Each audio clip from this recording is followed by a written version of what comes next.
Muy buenas tardes a todos, muy buenas tardes a todos y todas y bienvenidos a este nuevo webinar que hemos organizado en el Club de Geo Latam. Estamos muy contentos en esta oportunidad porque tenemos invitados de varios países, ya de Perú, Chile, Argentina, Ecuador, México, España, Colombia, Costa Rica, Venezuela, Brasil y Estados Unidos.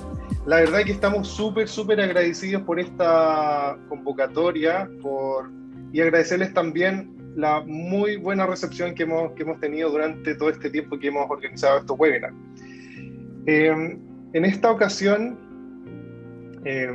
tenemos a un muy buen invitado, Moisés Dueñas, que nos conocimos hace un tiempo atrás a través de algunas redes sociales, LinkedIn especialmente, y ahí conversando temas de gobierno del dato, y llegamos a plantearnos la posibilidad de poder tenerte hoy día en esta sesión con nosotros. Moisés estuvo trabajando en Perú, él es español, estuvo trabajando en Perú unos años, y después ahora regresó a España, pero está ligado con Perú porque él es el vicepresidente de marketing y relaciones exteriores de Dama Capítulo Perú. Y ahí tú me puedes corregir, Moisés, si estoy equivocado. Y también trabaja en la consultora InfoVerity como consultor de líder de gobierno del dato y analytics. Hoy vamos a tocar un tema muy relevante dentro de las organizaciones y que lamentablemente, y eso lo vamos a comentar también con Moisés, no le damos la importancia que se merece, y esa importancia repercute en muchas áreas cuando nosotros queremos implementar un gobierno del dato. Vamos a hablar sobre la gestión del cambio en los programas de gobierno del dato, y Moisés va a presentar algo bien especial ahora, que vamos a ir comentando, y la idea es que sea más una conversación. Vamos a hacer un poco distinto a los webinars anteriores, porque vamos a ir conversando con Moisés acerca de este tema, y me gustaría que los asistentes pudieran poner sus preguntas a través del chat, ¿ya? Y las vamos a ir contestando y vamos a ir tratando de interactuar lo más que podamos durante el webinar, durante esta sesión, ¿vale? Protocolos del webinar. Por favor, que mantengan sus micrófonos apagados y sus cámaras también. Y cualquier consulta, cualquier duda, sus preguntas la pueden hacer a través del chat. Ya tenemos un equipo interno que está viendo todas las preguntas y pueden apoyarlos en cualquier interrogante que tengan. Así que sin más preámbulo, Moisés, bienvenido a este webinar y de verdad que es un placer tenerte con nosotros. El placer es mío, José Luis, muchas gracias. La verdad que poco que añadir a la introducción. Sí que es verdad que somos más de compartir artículos por LinkedIn que stories por Instagram, ¿no? Pero bueno, la verdad que mucho gusto. La verdad es aparte de un honor ya estar como capítulo activo de Dama Perú participando de este tipo de eventos, ¿no? Que al final nos olvidamos de que el carácter divulgativo, académico, muchas veces se pierde, ¿no? Deja un segundo plano. Y hombre, yo creo que es algo que merece la pena que le dediquemos tiempo, o al menos a los que nos gusta, pues creo que siempre suma, ¿no? Como tú bien has dicho, yo creo que la idea fundamental de este rato tan agradable y tan bien organizado, ¿no? Es que nos vayamos paseando un poco de hecho, a modo anecdótico para todos los que nos están oyendo, esto fue una pequeña encrucijada a la que le propuse a José Luis, ¿no? Le dije, oye, yo es que tengo una presentación, pero a mí me gustaría hacerla en modo conversatorio, porque creo que puede ser mucho más rico, ¿no? Más que escuchar el típico monólogo. Entonces, ante todo, yo creo que la idea fundamental de hoy es encender bombillas, inspirar, generar ideas, a ver si somos capaces de en este ratito pues prender esa bombillita en alguno de nuestros asistentes, por supuesto crecer con sus preguntas y con sus dudas, ¿vale? Y bueno, igualmente también hemos preparado un poco para que lo sepan los asistentes, algunas preguntitas muy básicas, no van a ser muchas por mentir, ¿vale? Bueno, el modus operandi yo entiendo que todos lo conoceréis, pero si no igualmente agarrando el celular a la mano y nos vamos a menti.com, ¿vale? Y tenemos ahí el código, digamos, de la batería de preguntas. Y nada, la primera de hecho es una mera pregunta un poco para entender, para conocer a todos vosotros, estos nombres que vemos por el chat, pues por poner un poco al menos perfil, ¿no? Y sin más, si ante la duda, para no dejar esta lámina mucho más rato puesta, ¿vale? Ante la duda, si alguien necesita el código de la sesión, lo podemos escribir por el chat, ¿vale? Yo entiendo que no hay ningún problema con eso. Y sin más preámbulos, yo creo que me permites un momento, con tu permiso, José Luis, que hable un poquito muy por encima de Dama, ¿vale? Yo entiendo que la mayoría de los asistentes, además, que gracia y que alegría ver tanta diversidad, ¿no? Algún asistente desde Perú, que bueno, yo tengo que hacerles un guiño especial, me lo vas a permitir, Por supuesto, pero adelante. gran parte de los países, por no decir casi todos los que han nombrado, creo que ya tienen un capítulo de Dama local. Al final, Dama es una organización internacional que se apoya en capítulos locales para seguir divulgando y penetrando en toda la geografía, el conocimiento y el framework, digamos, sobre la gestión de datos, la gestión de información. Sin ánimo de entrar en mucho detalle, porque además, aunque estemos online, ¿no? Pero esto no deja de ser Chile, como quien dice, ¿no? Entonces, pues, bueno, los objetivos de Dama Perú, por contar un poquito a todos los asistentes, que sin duda, pues bueno, nos podéis seguir por redes sociales. Nuestra idea, ya estamos empezando a hacer bastante ruido. De hecho, tendremos nuestro primer evento el 26 de este mes, el jueves 26 de octubre, a las 7 horas hora Perú, entiendo que serán las 9 horas de la tarde hora Chile, ¿vale? Por supuesto, estáis todos invitados, que yo creo que se verán cosas que son totalmente complementarias al resto de capítulos de la región. Y bueno, pues al final nuestro objetivo supremo es ser la mayor red de profesionales del dato en Perú, ¿no? Hay que dejar muy claro que toda asociación como Dama, al igual que el Club del Deseo, ¿no? son asociaciones eminentemente académicas con carácter divulgativo, no son organizaciones con ánimo de lucro, ¿no? Entonces, bueno, creo que son foros bastante interesantes de cara al que está aprendiendo, de cara al profesional también, ¿no? Pues yo creo que esto del aprender nunca acaba, es un camino endless, ¿no? Como dicen esa expresión en inglés, la verdad que le pega mucho, nos falta en español, nos falta una expresión así. Y bueno, por un poco también para los que no conozcan, que yo entiendo que probablemente si hubiéramos puesto en el Menti la pregunta de cuántos de vosotros conocéis el framework de Dama, pues muy probablemente la grandísima mayoría hubiera votado que ya lo conoce, ¿no? Y hubiera aceptado en algún quiz. Pero bueno, Dama tiene su Dama Wheel famosa, ¿vale? Con 11 disciplinas de datos, pero 11 disciplinas de conocimiento, que no son todos, ¿no? Dama también va mucho más allá. Dama no solo se queda en el dato, por así decirlo, sino que busca lo que también circunda el dato, ¿no? Y podemos ver topics como la ética del dato, que además ahora está tan de moda, ¿no? Esto de Gartner, que hablan de su último report del Chief Data Officer 4.0, ¿no? Que dicen que la gran cuestión hoy día de los Chief Data Officer punteros del mundo es la ética del dato. Entonces, pues bueno, Dama también desde ya de los años 90 empezó a tratar esto, ¿no? Fueron unos visionarios. Sin duda los americanos fueron los primeros en llegar a la luna, ¿no? Y han sido los primeros en crear esto. Era de esperar que fueran ellos. Y bueno, también además de, como hablábamos más allá del dato per se, pues Dama también tiene un capítulo dedicado a la gestión del cambio y a la gestión organizacional también, ¿no? Porque al final, y como vamos a hablar hoy, ¿no? Hablar de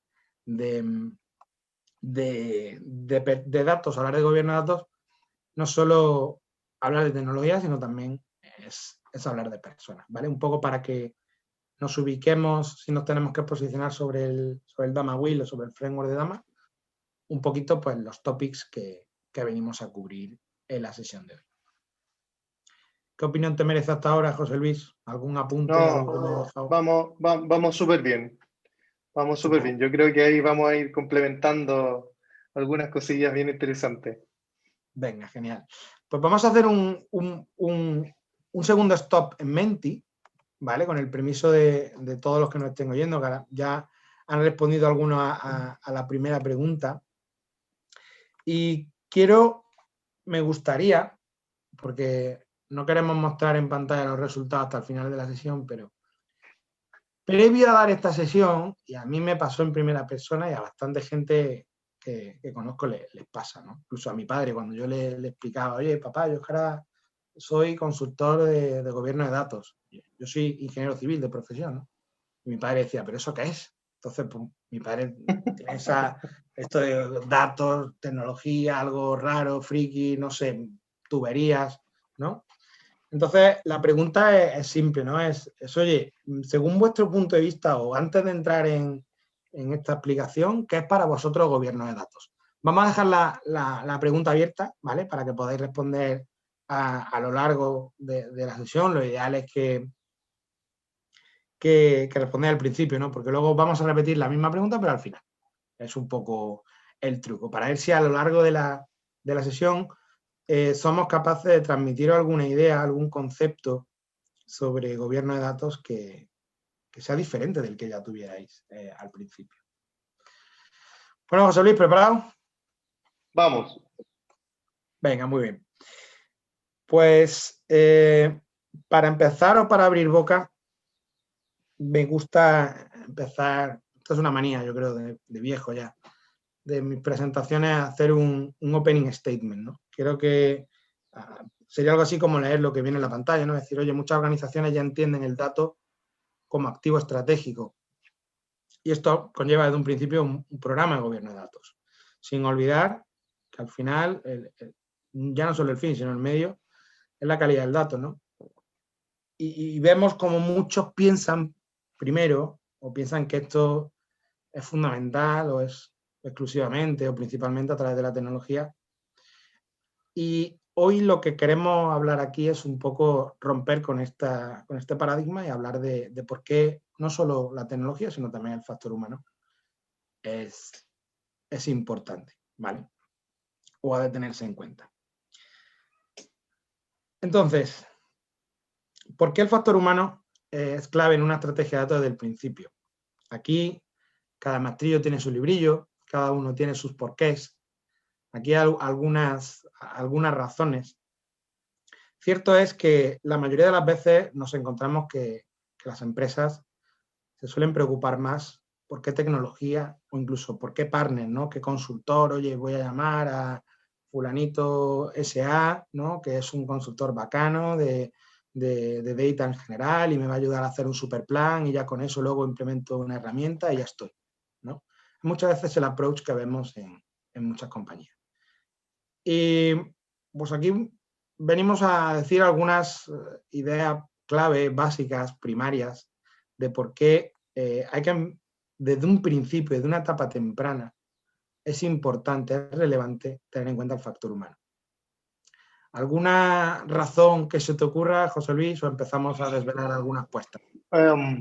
Mire, yo creo que es tan importante poder hablar sobre el factor humano porque para que haya un cambio, necesariamente los cambios lo hacen las personas. O sea, no, es indudable que es así. Y finalmente con este tema de la gestión del cambio orientado a los datos, las personas tienen que tener en consideración cuál es el sentido de este cambio, de nueva forma de pensar, de esta nueva forma de poder ver la visión de la empresa, hacia dónde va, este típico concepto que manejamos en las organizaciones del data driven o data driving, como quieren llamarle. Pero en realidad usamos los conceptos, pero no tenemos idea de qué es lo que viene detrás de eso, ¿ya? Entonces, podemos usar un montón de nomenclaturas, pero hay mucha ignorancia en las organizaciones respecto a ese tema. Hay algunas frases súper buenas de personas gurú dentro de la gestión del cambio que indican algunas leyes del cambio. O sea, dicen, así como estoy parafraseando, que las organizaciones no cambian, las que cambian son las personas, ¿ya? Y las personas son las que componen las organizaciones. Y el cambio sería súper fácil si es que las personas no estuvieran en medio de esta evolución. ¿Ya? Si tuviéramos puro sistema, a lo mejor el cambio sería mucho más rápido y lo podríamos hacer de mejor forma. También las personas no se resisten al cambio, se resisten a ser cambiadas. O sea, es decir, como no, no basta con tener la conceptualización de que yo cambio de un día para otro. El cambio es gradual, es un proceso, ¿ya? Que tampoco no lo entendemos así en las organizaciones. No es que yo me cambie de zapato, es como cambiarme de zapatilla y listo, ya, ando súper bien.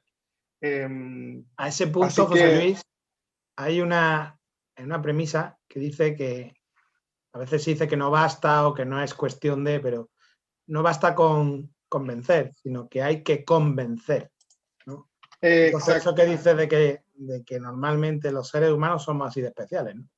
De que el cambio, bueno, ya lo decía Darwin, ¿no? Que no es el más fuerte ni el más inteligente el que sobrevive, ¿no?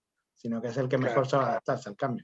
Aquí tenemos... Claro, y no hay que gestionar, no solamente hay que gestionar el cambio, sino que hay que saber gestionar la transición de ese cambio, que son etapas que hay dentro de eso.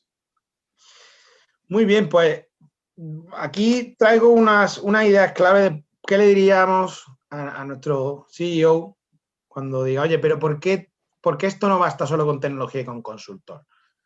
¿Por qué tienes que incluir o debes involucrar a todo tu capital humano, ¿no? A todo tu equipo, a toda tu organización en tu propósito del dato? Número uno, porque ya lo tienes en la mano, es decir, tú ya tienes a la gente, no tienes que contratar a nadie más, no tienes que implementar nada, no tienes que invertir nada, simplemente los tienes ahí, disponibles, esperando a que les cuentes, a que les preguntes, a que entiendas qué capacidades tienen, a que entiendas qué preocupaciones tienen, a que veas, oye, si van a ser capaces de adoptar una herramienta o no. Tú ya tienes ahí a tu gente, tienes que empezar a entender desde un primer momento no solo si tu equipo es válido, porque evidentemente el equipo es fundamentalmente válido, sino sobre todo es cómo lo vas a preparar, cómo lo vas a entrenar, cómo lo vas a capacitar y cómo lo vas a convencer, cómo lo vas a concienciar, ¿no? De todo lo que se viene con esta ola digital y toda la vaina, ¿no? que llaman de la industria 4.0 y el mundo digital y demás. Segundo, porque al fin y al cabo va a ser la herramienta más barata que vayas a implementar, va a ser tu arma definitiva. Es decir, tú puedes tener el mejor software del mundo, pero si, como tú decías antes, si no te lo compra tu equipo, vas a tener que traer otro. Yo ya he tenido varias experiencias de ver cómo compañías han implementado software muy buenos, pero al final buscan crear una interfaz customizada porque resulta que los skills de sus data stewards no son suficientemente técnicos, entonces buscan una interfaz de usuario mucho más friendly, ¿no? Es decir, al final, si tú tienes en cuenta a tu gente, entiendes las capacidades, en función de las capacidades de tu gente, de cómo las vas a formar, ese input te lo llevas para definir la herramienta, ¿no? Posteriormente, te va a ser más barato. Y por último, porque al final es la clave del éxito a largo plazo, que aquí viene a resumir un poco lo que comentabas al principio de no cambian las organizaciones, cambian las personas, ¿no? Y al final las organizaciones se tienen que adaptar y las conforman todas y cada una de las personas.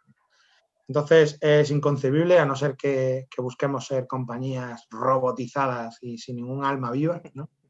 No es concebible que para la sostenibilidad futura del modelo no tengamos en cuenta el factor humano, que ya hablaremos al final de la sesión también, en la última parte, un poco sobre las peculiaridades y los intríngulis que te contraen. Sí. Muy Moisés, bien. mira, internamente tenemos una pregunta. ¿Sí? Tenemos una voz en off. Me había olvidado comentarles a los asistentes, Miguel Ángel, que es parte del Club de Geo, que nos va a hacer a dictar las preguntas que vayan saliendo para hacerlo más dinámico.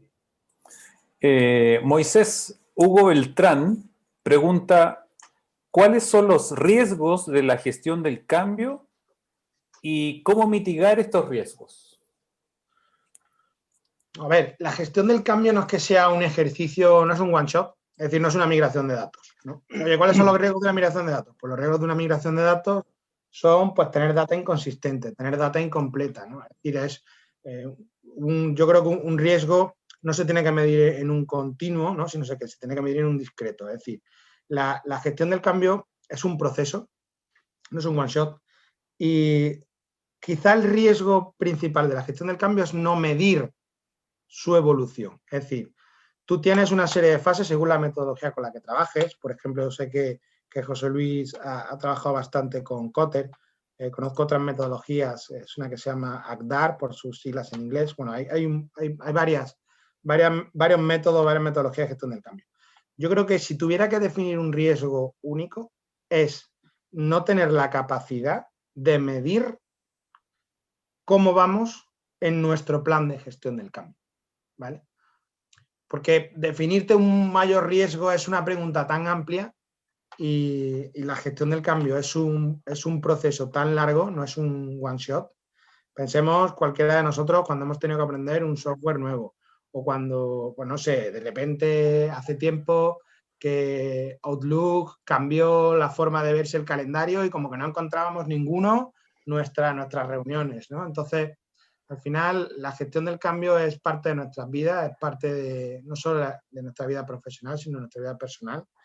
Y yo diría que aplicado a un programa de gobierno de datos o a un programa de un data office en una compañía, yo creo que el mayor riesgo es no tener visibilidad de si estamos cumpliendo los objetivos en base a unas métricas definidas al inicio al arranque del proyecto, porque eso es lo que nos va a permitir saber acelerar o activar algún plan de remediación sobre la marcha.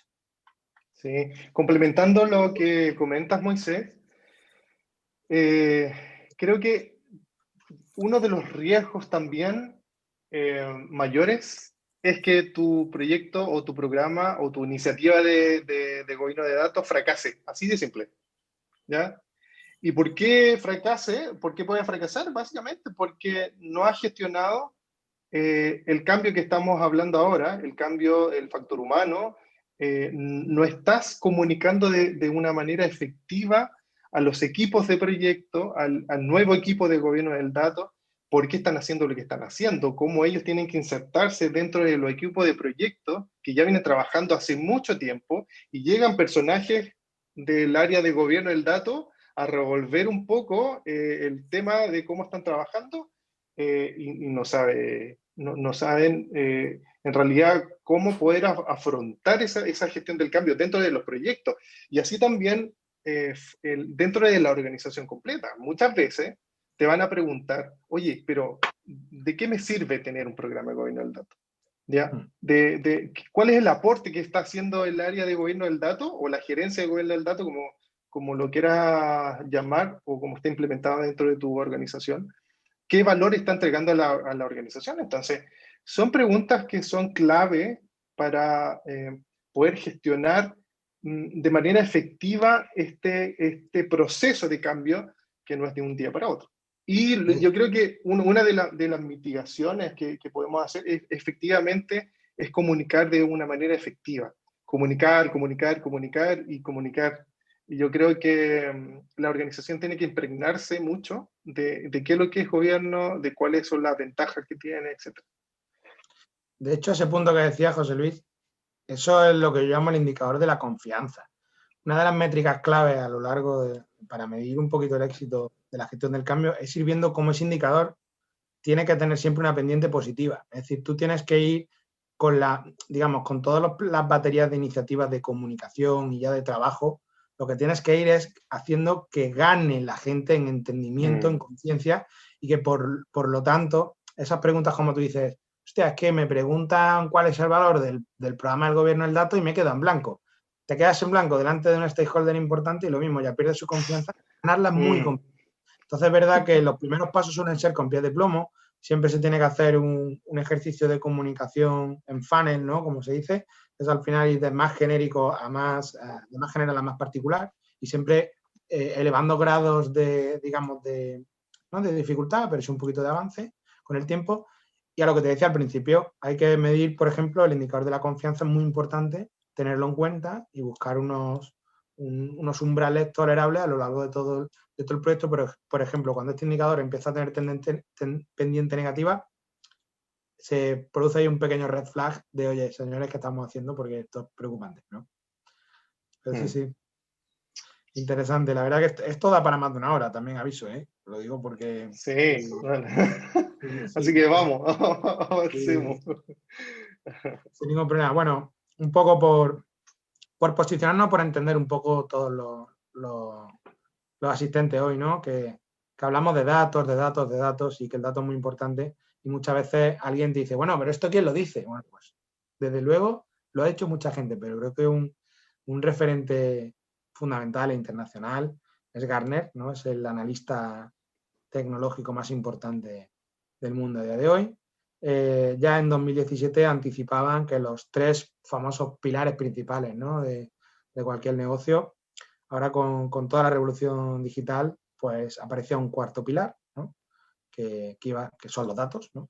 O la información. Muchas veces ahora luego hablaremos entre la diferencia entre datos e información. Y hay que tenerlo en cuenta, hay que cuidarlo, ¿no? Y luego también un poco aproveché esta inicial pirámide, porque vamos a estar utilizando la pirámide en varias analogías a lo largo de la presentación, un poco para intentar hacer más fácil la retención de ideas, ¿no? Y bueno, sin eso, yo no sé, José Luis, esta pirámide, si ya la habéis trabajado, cómo la llamáis por Chile. Yo la he escuchado como la analogía de la pirámide o la analogía o la pirámide del conocimiento, ¿no? Que al final viene a decir, oye, que somos sabios, también lo vemos por ahí de tomamos decisiones, ¿no? Porque tenemos un conocimiento que elaboramos a través de información que producimos con datos, ¿no? Es un poco la visión top-down de esta pirámide. No sé por ahí, José Luis, si la trabajáis de otra manera.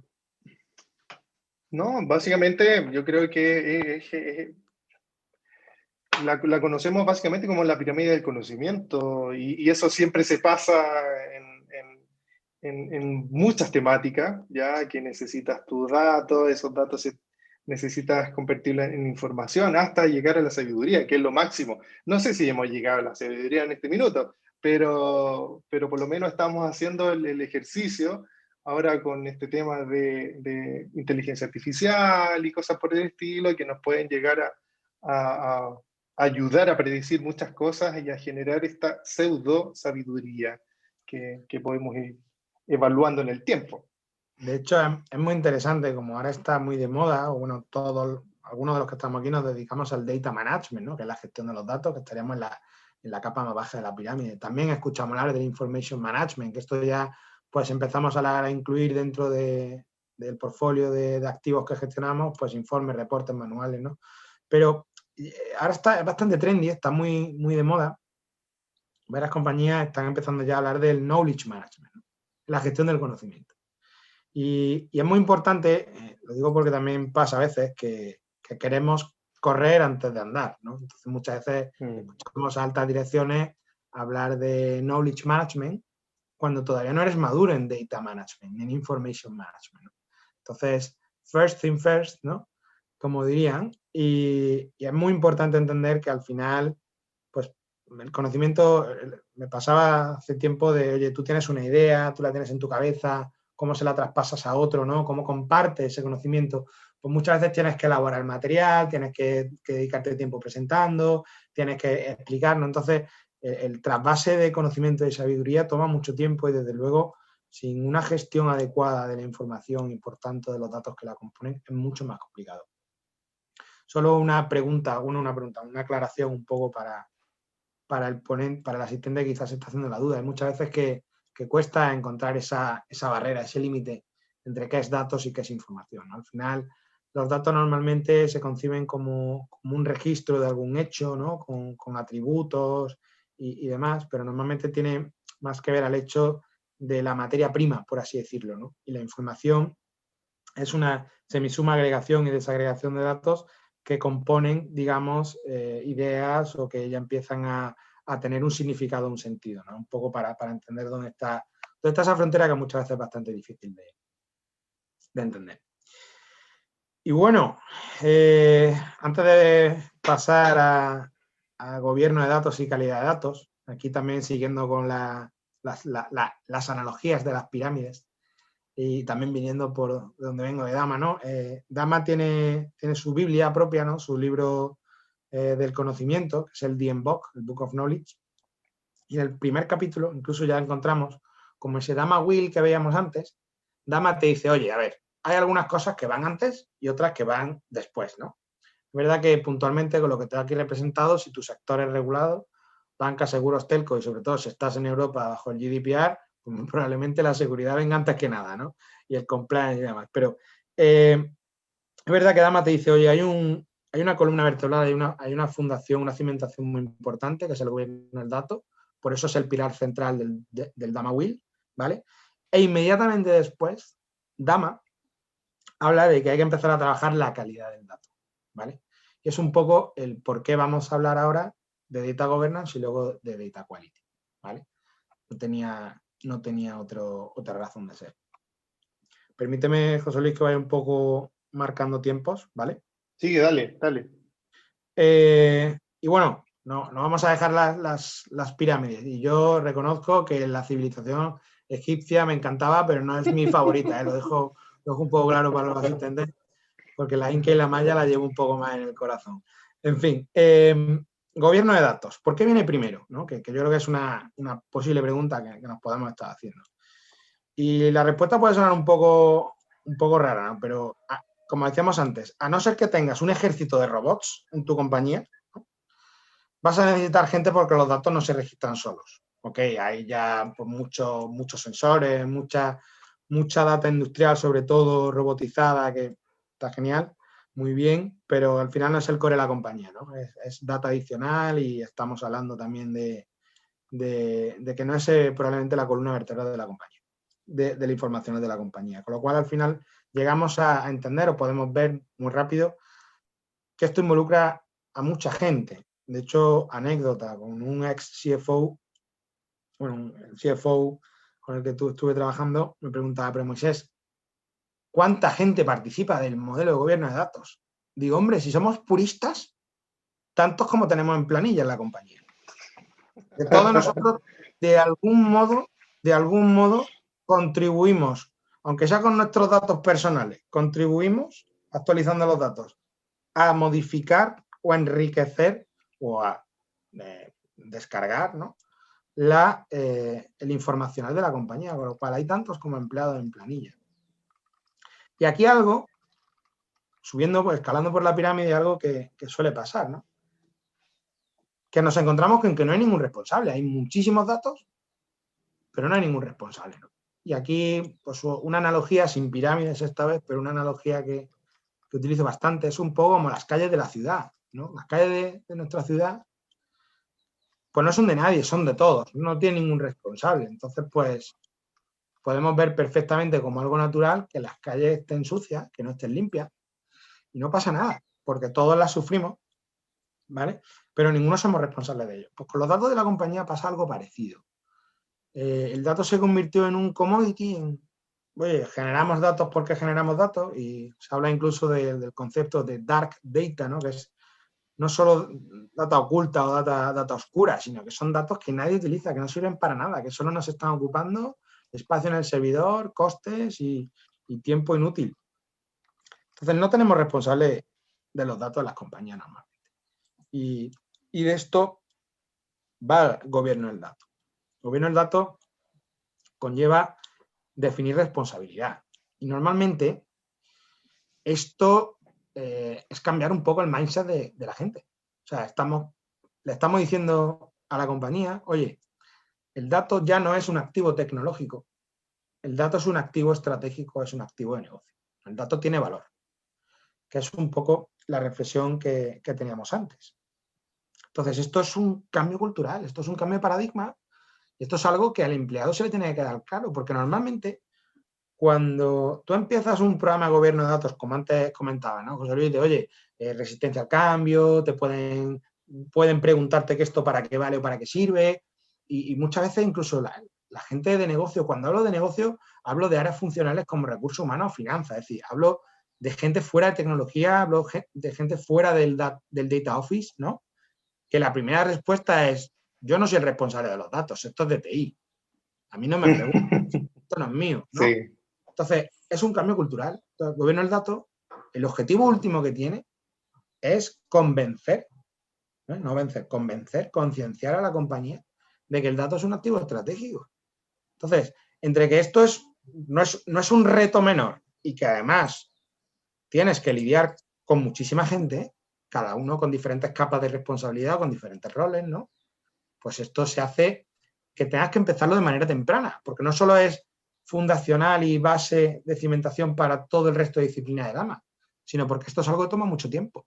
Como dicen por ahí, ¿no? Que 9 mamás no pueden tener un bebé en un mes. Hay cosas que se toman su tiempo, ¿no? Entonces, pues, el gobierno del dato hay que empezarlo en una etapa temprana, hay que empezarlo al principio de todo el despliegue del programa de Data Management y hay que entender de que esto supone un cambio cultural, con lo cual todos los esfuerzos que requiera de sponsorship, de liderazgo, ¿no? De apoyo a la función. Entonces, al final, vemos como comentaba antes, de gobierno del dato implica responsabilidad. Implica la responsabilidad. Generarla, definirla. Oye, tú vas a ser responsable de los datos de clientes. Director comercial. Oye, y el director comercial dice, pero ¿esto por qué?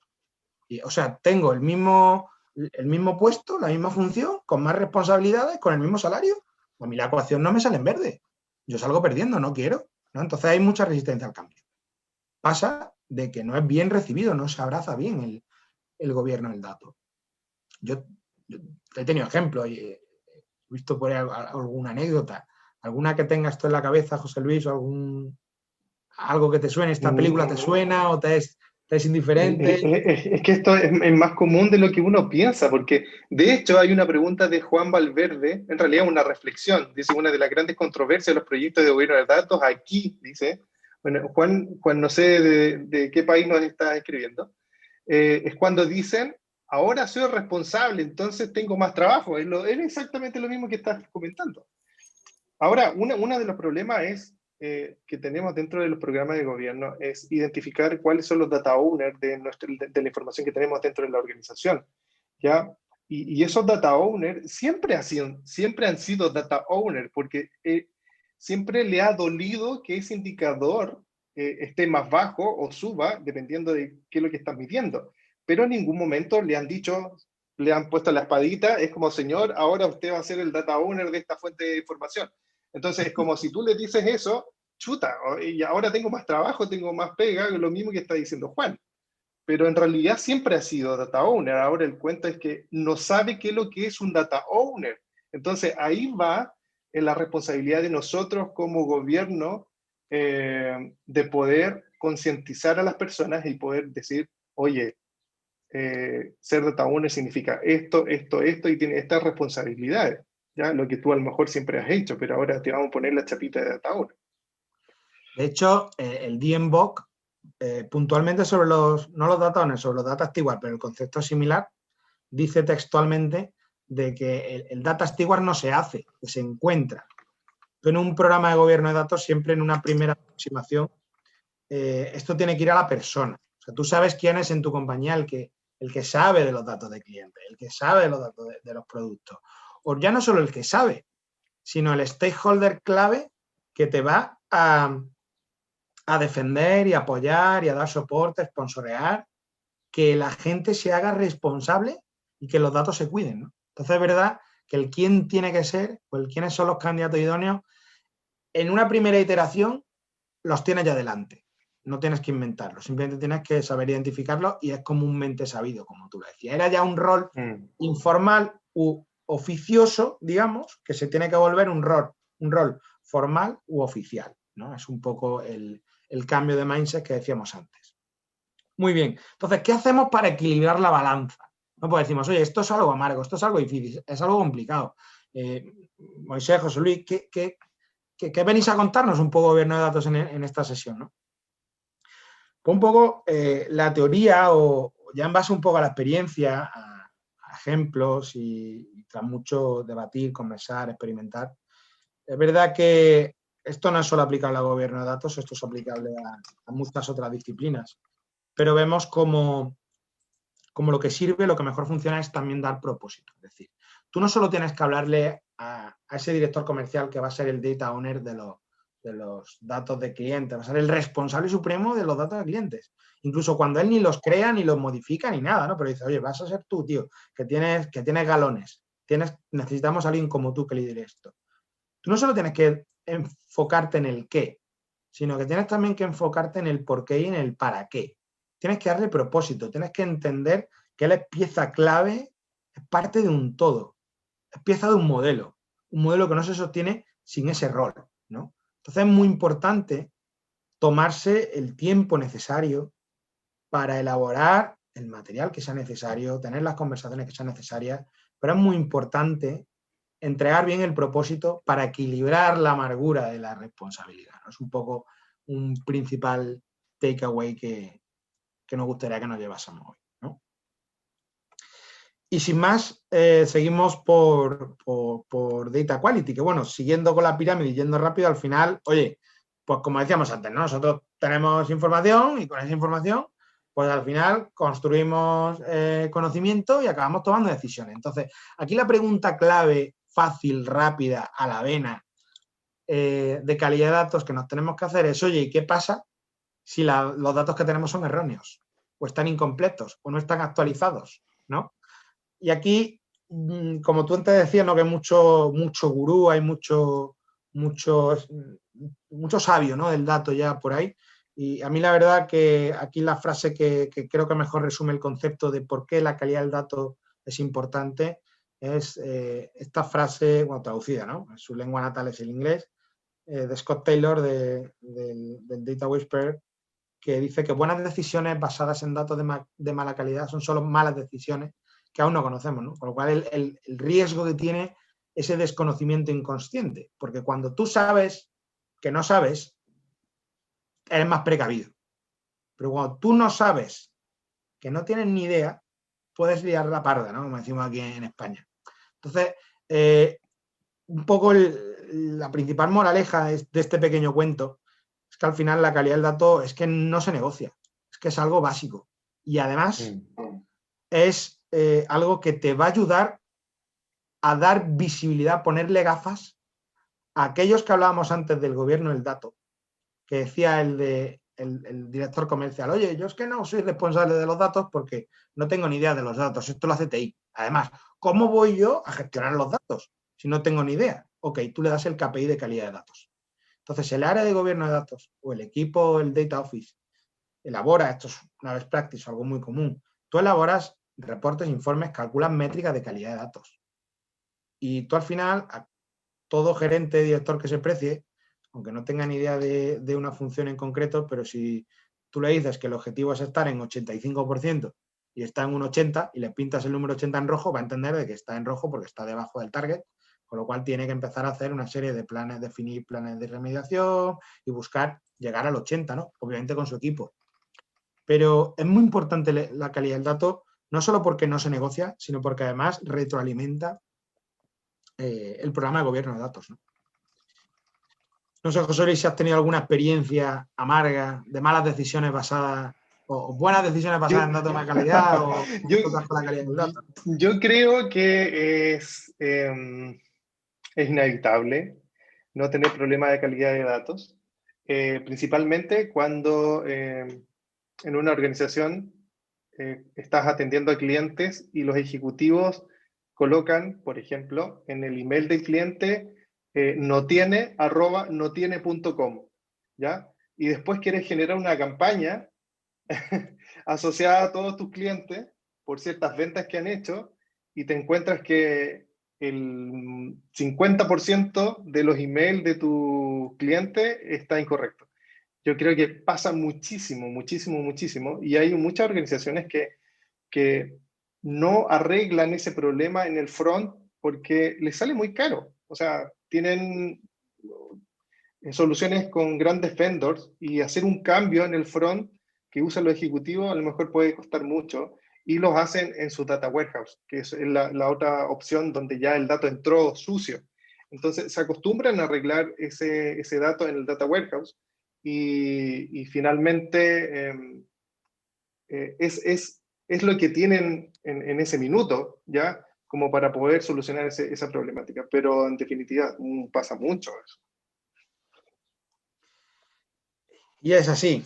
La verdad que de calidad de datos nos podríamos tirar encantado otro día hablando, porque creo que ejemplos, además la calidad del dato invita a hablar y a conversar del valor del dato, ¿no? Es muchas veces muy interesante. Por tener mala calidad de datos, cuánto estoy perdiendo, cuánto no estoy ganando, cuánto estoy siendo ineficiente, ¿no? Está muy asociada también, o la calidad del dato está muy, muy vinculada a ese famoso business case, ¿no? del Data Office. Y bueno, aquí viene un poco el truco del nombre de la sesión, ¿no? Hablamos de que esto no va de tecnología, ¿no? Sino que esto va de personas. Vamos a pasar un poco de puntillas así rápido porque vamos de tiempo un pelín ajustados, ¿vale? Sobre esta teoría un poco que estuve montando sobre el factor humano dentro del programa de Data Management, ¿no? Y es verdad que siguiendo con la analogía de la pirámide, llegado a este punto, costaba mucho decidirse por una única pirámide, ¿no? Y es verdad que pues rápidamente te viene a la mente esta pirámide jerárquica organizacional sobre pues el famoso white collar, blue collar y middle management, ¿no? En inglés, decir, oye, pues vamos a estudiar a la población en 3 niveles. Pero, macho, vivimos en el siglo XXI, a todos nos pasa. Tenemos ahora mismo conviviendo 3 generaciones diferentes en el plano corporativo. De hecho, un estudio, buscando por ahí, encontré un estudio de Manpower Group y de las Naciones Unidas que hablaban de que para 2020 la masa poblacional, esto era para haber hecho un quiz, de hecho, para ver qué opinaba la gente. La masa poblacional global iba a estar compuesta por un 35% de millennials, por un 35% de boomers o de generación X, por un creciente 24% de Zetas y todavía un 6%, perdón, de boomers, ¿vale? Que son generación previa a la generación X. Pero aún así seguían saliendo pirámides y seguían lloviendo ideas. Al final un poco, si tuviéramos que quedarnos un poco, viene parte del segundo key takeaway o el tercer key takeaway de hoy, es que cuando hablamos de personas o cuando tenemos que considerar el factor humano, probablemente una de las variables más importantes es el plano motivacional, el motor que mueve a la persona. Aquí yo creo que la única pirámide de verdad legal y acreditada que existe en toda la presentación es la de nuestro querido amigo Maslow, ¿vale? Este psicólogo americano, padre fundador de la jerarquía de las necesidades humanas, ¿no? Como la llamaba. Que al final, pues bueno, Maslow estableció, junto con John Kotter, la verdad que estamos nombrando varios padres de la filosofía del mundo organizativo moderno a lo largo de hoy. Qué bien. Maslow estableció 5 capas, ¿no? de necesidades diferentes, desde las más básicas hacia un poco las más aspiracionales. Por resumir un poco y por hacerlo práctico, estableció un poco un pequeño paralelismo con 3 niveles fundamentales, ¿no? Que es un nivel de seguridad, un nivel de eficiencia y un nivel de logro, ¿vale? Aquí un poco, y aprovechando que nos quedan algunos minutillos, algunos ejemplos de cuando hablamos, porque hablamos de seguridad, hablamos de eficiencia, hablamos de logro, ¿no? Nos pasa, no sé si os ha pasado o puede pasar, por ejemplo, cuento rápidamente una anécdota. En una iniciativa que estábamos implementando hace un tiempo, buscábamos incrementar, antes hablaba José Luis de la base de correos, era un desastre, ¿no? nadie@nadie.com. Bueno, pues a nosotros nos pasó con la base de datos de teléfonos de nuestros clientes, ¿no? Nosotros dependíamos de la fuerza de ventas, de los comerciales, que ellos al final, pues, bueno, son gente humilde, gente que tiene un salario tampoco lo tienen extremadamente elevado y dependen también de incluso un variable por ventas, ¿no? Entonces llegó un punto en el que comunicamos, oye, tenemos que capturar los números de teléfono de nuestros clientes. Y al principio vimos que estaba funcionando bastante bien. Obviamente hicimos un pequeño pilotito en un par de poblaciones diferentes para ver si todo iba ok. Y en una de las poblaciones vemos que los 3 primeros días, la primera semana, empezaron a funcionar muy bien los sales managers, bueno, los sales managers no, los salesman, la gente, los comerciales.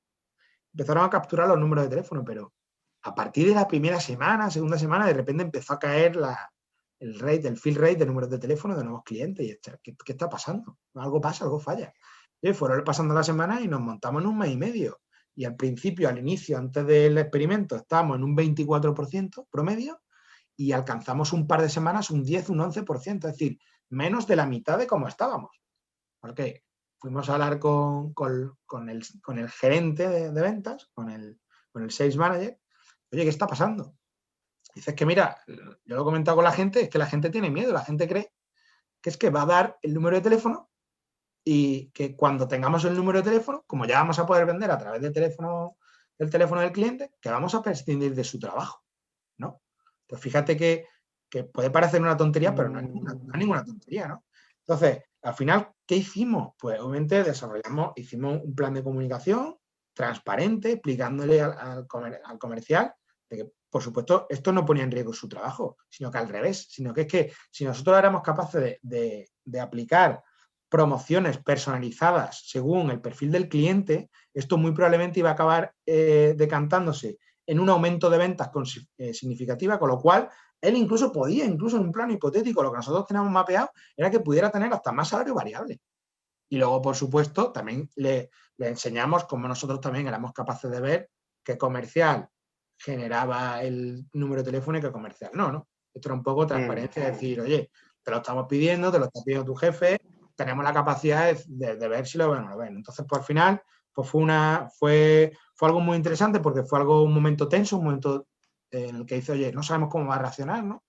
Pero, por ejemplo, esto aplicaría muy bien a esta capa de motivacional, pues de la seguridad, alguien que busca lo más básico, busca no perder su empleo. Luego, por supuesto, pues hay 1000 ejemplos del director que quiere ser súper innovativo, disruptor, quiere aplicar algo súper diferente, que podría irse ya a la capa de logro de la pirámide. ¿No es un poco, José Luis, esta teoría rebuscada, tirando también de grandes filósofos del mundo organizativo? Y te das cuenta que seguimos cayendo en una mala comunicación. Yo creo que uno de los puntos fuertes es poder comunicar de forma efectiva lo que tú quieres hacer, ¿ya? Y está súper relacionado al ejemplo que estás dando. Más que era eso, que al principio, pues claro, nosotros no sabíamos, no podíamos prever que esto iba a causar ese miedo, ¿no? Pero también son factores culturales, aquí juegan bastantes variables, ¿no? Pero creo que es algo, desde luego, a tener en cuenta. Y bueno, yo no sé, José Luis, cómo tú lo ves, pero yo creo que si si hubiera un nuevo Maslow ahora en 2020, con esta pandemia también desastrosa, yo no sé si reconfiguraría su pirámide de la jerarquía de las necesidades, porque creo que es claro y evidente, no sé cómo lo ves tú, pero hoy día el que no tiene wifi, batería en el celular, se siente como indefenso, ¿no? En este mundo tan apabullado. Es que es terrible, porque hasta antes de dormir mantienes conectado el celular y lo primero que haces cuando despierta es ver el celular. La verdad que yo creo que es cuanto menos gracioso, de luego, pero nos dice mucho, ¿no? De cómo estamos evolucionando como especie. Exacto. Yo creo, ya no como sociedad, sino como especie. Muy bien. Pues José Luis, yo te voy a invitar a que leas un poco de abajo arriba, ¿no? Que cerremos el statement. Estamos un par de minutos sobre la bocina, pero vamos, yo creo que ahora podemos estar 10 minutillos de preguntas, respuestas o lo que haga falta. Pero que perfiles incluso leyendo este closing statement que tenemos aquí marcado. Factor humano, dice, no es solo el elemento clave, sino el más complejo. Yo creo que de los ejemplos que hemos conversado y que hemos comentado, creo que es indudable que el factor humano necesitamos gestionarlo de una manera muy diferente a cómo gestionamos todo el resto de las cosas que involucra un proyecto, un programa en este caso. Y recalco que una iniciativa de gobierno del dato es un proceso de mejora continua. Muchos le dicen que es el proyecto de gobierno del dato no es un proyecto, no tiene un inicio y un fin. Esto es una mejora continua, es un programa. un programa. Tecnología es una parte más a considerar en una estrategia de datos, por supuesto. O sea, aquí hay una triada una triada inseparable que es la tecnología, procesos y personas. ¿Ya? Y las tecnologías, obviamente, es parte de esa trilogía, valga la redundancia, pero no tan importante como el factor humano. Calidad de datos no es un mero número o indicador, no es negociable, es lo que decías tú. Gobierno de datos no es solo dar responsabilidad, es también dar propósito. Es súper interesante esa definición porque hay que darle a entender a la organización cuál es el foco del gobierno del dato, por qué estamos haciendo.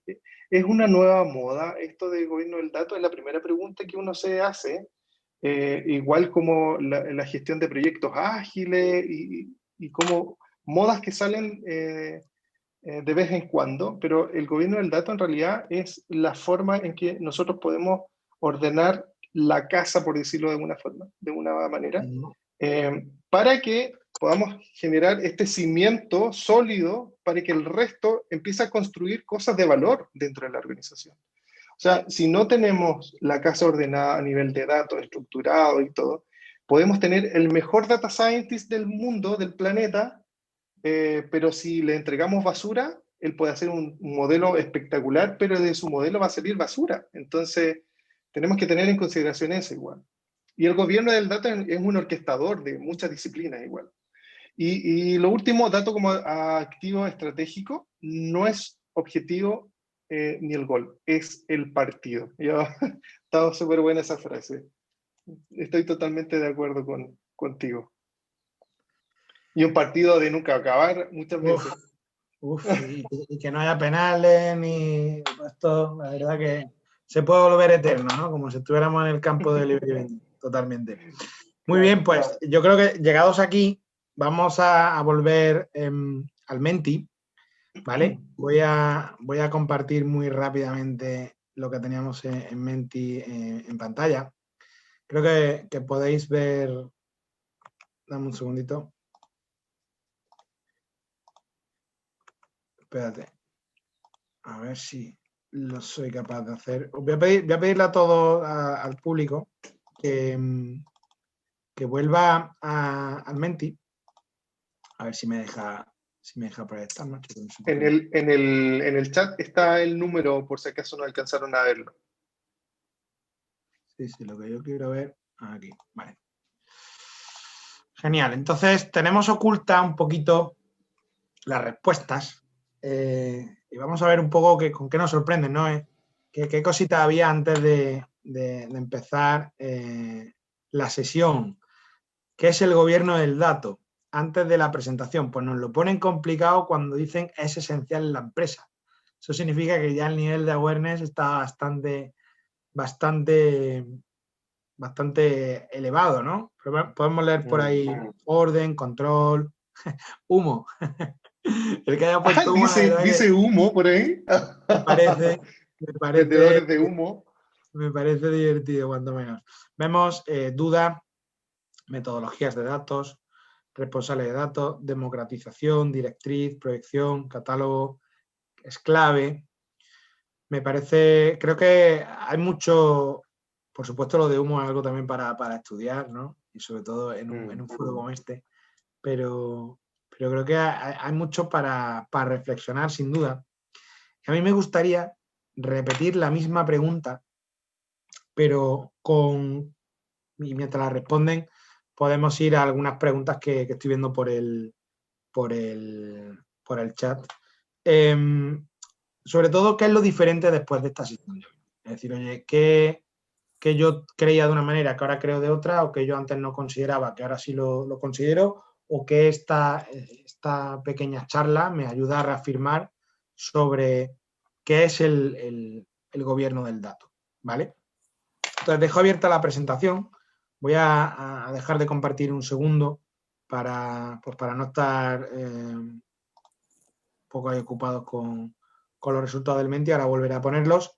Y sí me gustaría, si te parece bien, José Luis, que hay algunas preguntas interesantes por el por el chat. Sí, aquí hay dos preguntas. Ujú, Dice, dos preguntas relacionadas a la resistencia de la gente. ujú. Cuando hablamos de gobierno, la gente dice, voy a perder libertad de acción en mi trabajo y yo necesito vender. ¿Ya? Esa es la primera. No sé si quiere comentar esa pregunta. ¿Puedes O repetir? sea, No sé por qué no la estoy viendo. un gobierno del dato dice, cuando hablamos de gobierno, la gente dice, voy a perder libertad de acción en mi trabajo y yo necesito vender. Ok. Bueno, a ver, es que no es perder libertad. Obviamente, incluso la misma báscula de antes, yo no sé por qué utilizo las mismas analogías siempre, macho, la báscula o la pirámide. Pero el gobierno del dato es también una báscula en equilibrio entre dos factores importantes. Por un lado tenemos, como bien dice, esa rigidez o esa falta, digamos, de flexibilidad o de libertad, ¿no? Que nos decía en la pregunta. Y por otro lado tenemos el control. O sea, es como un poco cuando dicen que las inversiones son riesgo plata, ¿no? Al final eso es el potencial beneficio que puedes tener y el riesgo que tienes con la inversión, ¿no? El gobierno del dato hay que verlo como que la libertad total, el caos, no es una opción. Entonces, si tú tienes interacción con más gente en una compañía sobre un mismo activo de datos, no es buena praxis que cada uno haga la guerra por su cuenta. Lo que sí tú puedes establecer es un modelo más flexible o menos flexible, un modelo más federado, más descentralizado o un modelo mucho más centralizado con un control mucho más rígido, ¿no? Tú puedes jugar con ese equilibrio de la balanza según qué niveles de control quieras, ¿no? O creas que son mínimos, vas a poder moverte en unos niveles de flexibilidad. Entonces, obviamente, libertad, libertinaje total, es que no es una opción, es que no es eficiente, es que no es escalable, no es sostenible, ¿no? Pero obviamente esto no significa una pérdida total de tu empoderamiento, de tu capacidad o de tu flexibilidad, para nada. Pero sin duda, pues pierdes algo de flexibilidad o de libertad, pero ganas el control que te hace falta para poder avanzar, sin duda. Claro, muchas veces por eso mismo ven al gobierno del dato como un agente burocrático, ¿ya? Correcto, Y es normal que nos vean así. Pero correcto. es tarea de nosotros poder dar vuelta a esa percepción, que en realidad no es burocracia, sino que estamos dispuestos a apoyar la gestión del dato dentro de la organización y apoyarte en lo que necesites, ¿ya? Y eso si significa ordenar todo a nivel de datos, te podemos ayudar. Y también va aquí otra consulta respecto a eso mismo. Dice, ¿cómo modificar el concepto? Me encantó esto, el concepto. El owner Gollum. Ese va a decir, que no quiero soltar su dato. Está bueno ese el owner Gollum. Me gusta. Yo creo que el ejemplo que hemos dado antes de los comerciales es exactamente igual. Es decir, al final podemos entender que hay gente que crea con mayor o menor razón o cantidad, digamos, de experiencia, de ejemplos que lo sustenten, pero que crea que él es valioso por la información que tiene o por los datos que tienen. Que esto no deja de ser cierto en cierto modo en general en la vida, ¿vale? Pero precisamente creo que eso hay que combatirlo con no te dirá con un plan de gestión del cambio, pero con una comunicación transparente, honesta y evidenciando si la situación es la que teníamos nosotros, por ejemplo, con los comerciales, ¿no? De que ellos no van a perder nada ni van a dejar de ser importantes por compartir su información, ¿no? Al revés. Incluso les tiene que potenciar, les tiene que beneficiar. Tenemos que también incluso saber vendérselo como que él va a ser parte, va a tener un rol parte de una estructura nueva. Y ese rol de data owner, por ejemplo, que hablamos ya sea Gollum o lo que somos fan del Señor del Anillo, pues sí, muchas veces hay que romper ese paradigma. Ese paradigma no es aceptado, o sea, no es aceptado en el sentido de que no es sostenible en el tiempo y no es lo que demanda la compañía o la empresa digital hoy, ¿no? Sin duda. Hablamos de democratización de la información, como salía ahí, ¿no? Al final. Es un poco Sí, la manera de... Sí, complementando eso también, yo creo que una de las grandes problemáticas de estos Gollum, Owner Gollum, es que eh, una de las cosas importantes que aporta el gobierno al dato es eliminar los silos de información, ¿ya? Y ojalá poder tenerlos centralizados. Eh, y en algunos casos podemos tener algunos silos o satélites de datos, pero que estén gobernados, que sepamos qué es lo que hay, si están documentados a nivel de metadatos, quién es el owner de eso, etcétera, etcétera. Entonces, muchas veces el quitarle esa fuente de información al dueño porque hace demasiada manualidad, por ejemplo, y no quiere ser descubierto en esa manualidad y nosotros necesitamos automatizar todo eso, obviamente se va a volver un Gollum como owner y no va a querer soltar su data. ¿Ya? Y también pasa mucho cuando se manejan data que es, por ejemplo, data financiera o que tiene mucho que ver con indicadores que no puedes, que no puedes divulgar a diestra y de siniestra. Yo creo que también es un parte de quisquilloso en ese sentido las personas que están a cargo de esa info, pero la verdad es que hay que concientizar a la organización y a estos owners de que no vamos a intervenir en lo que él está haciendo, sino que lo vamos a apoyar en el orden.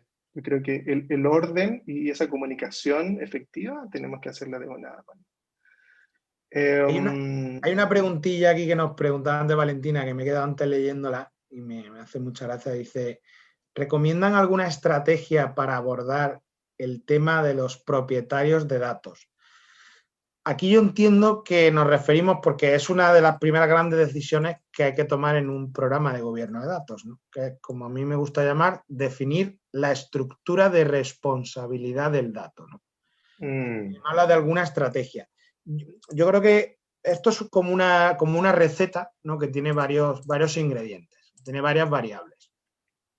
Una de las variables, sin duda, es el nivel de compromiso, por ejemplo, de la alta dirección.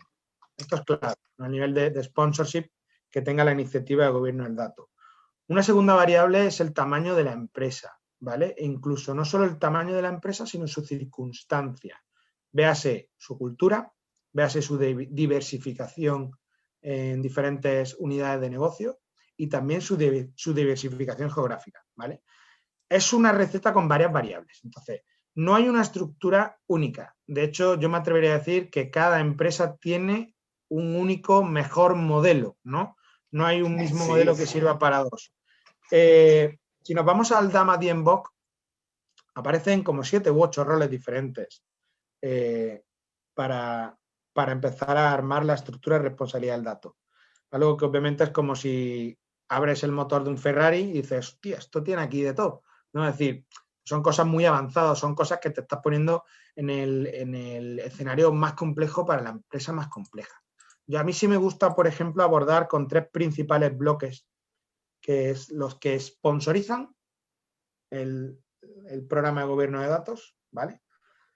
Los que llevan, digamos, la responsabilidad de parte del dato, los que llevan son, digamos, que aquí comúnmente llamamos data owners, y luego los que a mí me gusta llamar que son los que hacen que las cosas pasen, ¿no? Porque muchas veces estos data owners suelen tener un nivel jerárquico bastante elevado, porque buscas que también tenga capacidad de tracción con todo el bloque de sponsorship. Entonces, al final necesita gente que haga que las cosas pasen en realidad, que no se queden en el papel. ¿Esto significa que hay que tener 3 roles diferentes? No. Puedes tener 3, puedes tener 2, puedes tener 4, puedes tener 5. Nos podemos mover en diferentes envergaduras según también sea la compañía.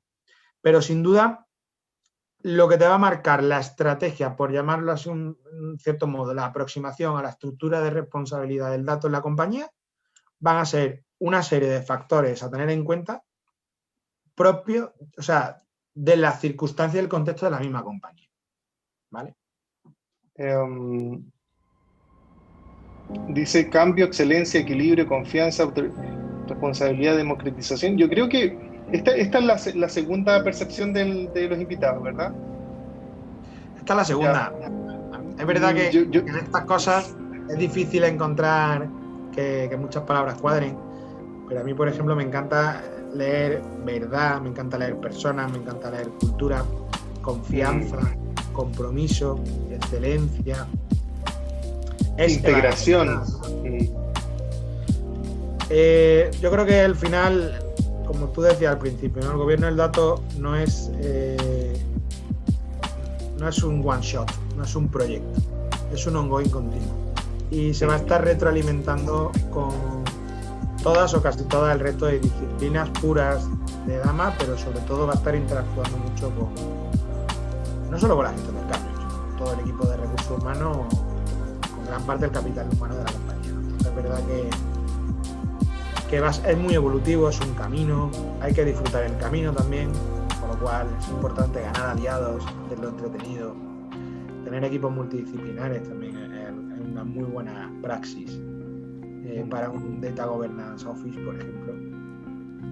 Muy bien, la verdad que qué divertido, qué buen rato. No sé si tenemos alguna preguntilla más o no. Miguel Ángel, ¿tú tenías una última pregunta para ir finalizando? No, ya hicieron todas las preguntas. Ya, perfecto. La última era si es que vamos a publicar el webinar, y sí, aprovechamos de decirle que dentro de los próximos días el webinar va a quedar arriba en nuestras redes, tal como lo hemos hecho con los webinars anteriores. Perfecto. Moisés, agradecer de verdad que hayas aceptado nuestra invitación, y entre esta conversa invitación salió esto, y la verdad que es un tema bastante interesante y que se toca muy poco, que no se le da el valor que merece dentro de las organizaciones cuando uno comienza o está pensando en el concepto de gobierno del dato dentro de una organización. Que estén muy bien, muchas gracias por acompañarnos y a todo el resto, y la verdad es que estamos súper contentos por la convocatoria y por su asistencia. Así que, sin más que decir, no quiero hacerles perder más tiempo y nos vemos en una próxima ocasión. Un gran abrazo y que estén todos muy bien. Chao, chao. Hasta la próxima, José Luis. Muchas gracias. Nos vemos pronto, espero. Chao.